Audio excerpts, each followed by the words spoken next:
Ruang tamu saat ini sudah tidak diperlukan lagi.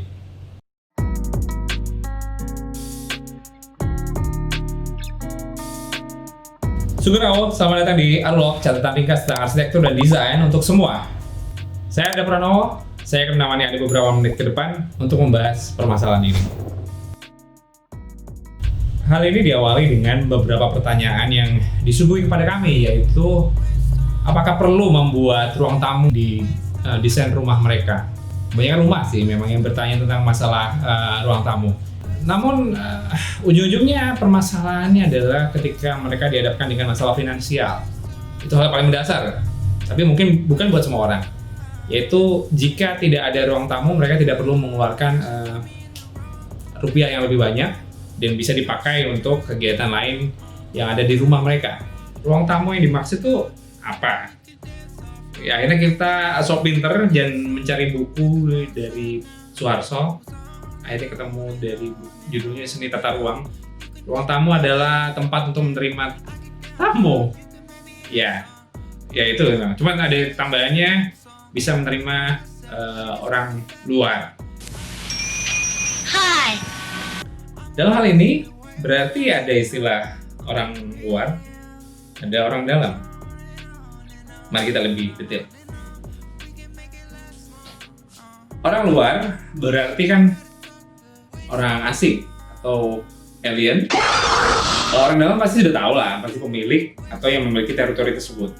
Sebenarnya budaya menerima tamu itu sudah menjadi kelaziman di masyarakat kita umumnya, yang menerima tamu secara bebas ke dalam teritori orang dalam tadi. Jadi kayak ada orang asing masuk ke dalam ruang pribadi. Permasalahannya adalah ruang pribadi tadi itu terintervensi oleh orang luar. Makanya ini yang menjadi isu saat ini, di mana orang sudah tidak menerima lagi tamu di rumah mereka kalau tidak yakin ya dengan tamunya. Jadi mereka akan melakukan pertemuan di tempat lain, kayak di kafe, di restoran, di gardu satpam, di pos kamling, atau malah di depan pagarnya rumah orang tersebut. Pembahasan kali ini adalah melihat kemungkinan dalam merancang rumah yang tidak memiliki ruang tamu. Maka kita bisa melihatnya dalam beberapa isu dalam perancangan arsitektur. Yang pertama adalah view. Dengan ketiadaan ruang tamu, maka karakteristik pengalaman visual yang ada di dalam rumah akan berbeda jika di depannya ada ruang tamu. Tentu ini yang kasusnya ruang tamu ada di depan, dan pada umumnya di depan. Pengguna rumah atau pemilik yang kita sebut sebagai orang dalam tadi tentu memiliki kemungkinan yang berbeda jika di depan sudah tidak ada ruang tamu. Seperti misalnya yang pada umumnya terdapat GSB di lahan rumah mereka menjadi bagian dari ruang yang ada di tengah. Bisa dinikmati oleh orang yang lewat depan rumah ataupun pedagang bakso, tapi juga bisa dinikmati oleh pengguna rumah yang ada di tengah karena tidak ada ruang tamu.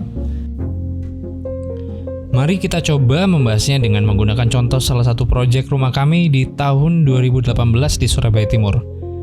Proyek ini merupakan penyatuan dua lahan kafling rumah yang disediakan oleh developer. Persis seperti permasalahan yang hadir berkaitan dengan penggunaan.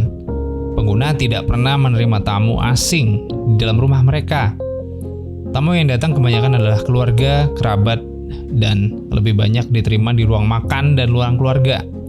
Alhasil mereka tidak membutuhkan ruang yang spesifik digunakan untuk menerima tamu.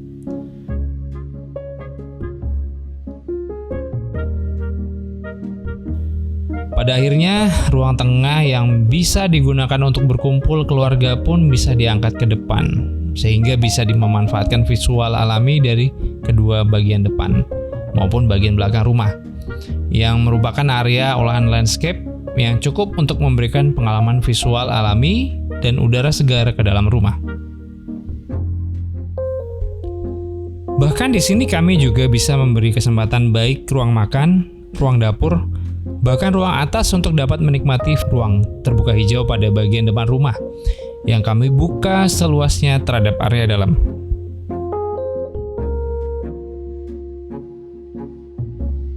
Isu kedua adalah organisasi ruang. dalam organisasi ruang sebuah rumah tinggal, tentunya ruang tamu menjadi sebuah hal yang kecil sebenarnya dibanding ruang keluarga ataupun ruang makan. Karena yang menjadi hubnya adalah itu. Jika kita membahas zonasi dalam perancangan, maka ruang tamu itu berada di antara dua zona, yang itu tentu akan membuatnya dia selalu di depan dan akhirnya membatasi atau menyekat ruang dalam terhadap ruang depan yang biasanya GSB tadi yang bisa jadi taman.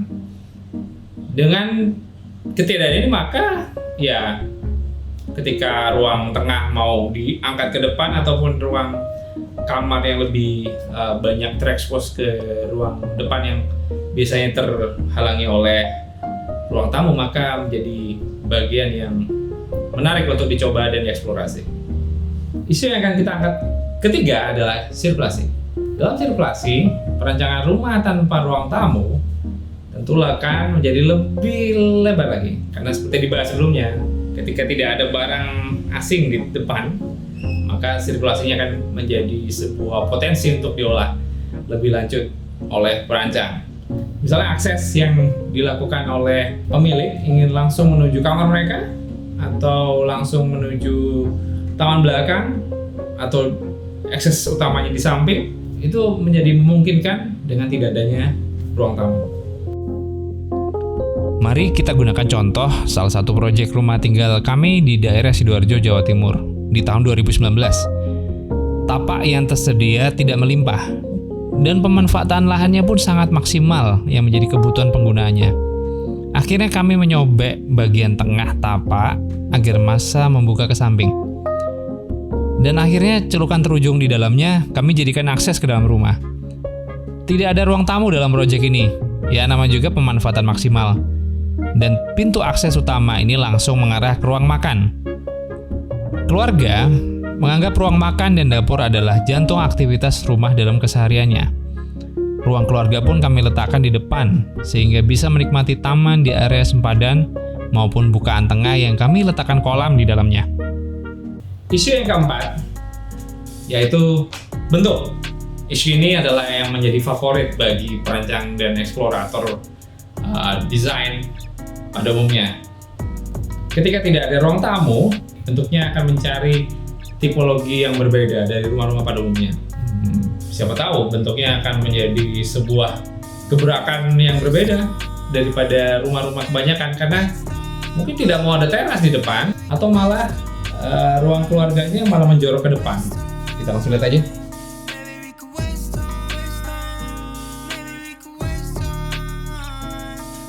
Betul. Studio kecil kami adalah salah satu bentuk dari penerapan prinsip tanpa ruang tamu ini. Bangunan yang fungsi awalnya adalah rumah, ini memiliki ruang tamu di depannya. Dan kemudian kami kupas bagian ruang tamu itu dan kita ganti dengan kolam ikan di depan. Sehingga salah satu ruangan studio bagian depan kami bisa mendapatkan ruang terbuka dengan pemandangan kolam ikan dari dalam. Alhasil, ruang studio depan langsung berhubungan dengan taman dan membuat kami berusaha tetap cerah, walaupun dalam kondisi tetap tertindih deadline-deadline yang menghimpit. Silakan saja jika perancang ingin mencoba yang lebih berani dan lebih kreatif.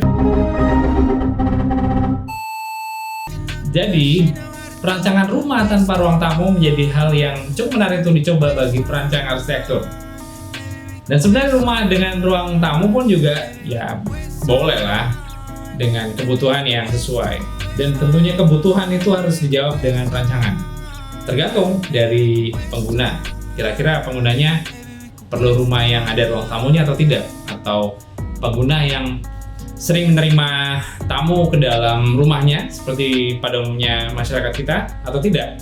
Jika tidak, maka desain tanpa ruang tamu mungkin bisa menjadi jawaban. Karena ruang tamu yang tidak dipakai akan menjadi sarang debu dan tempat mengumpulkan kotoran.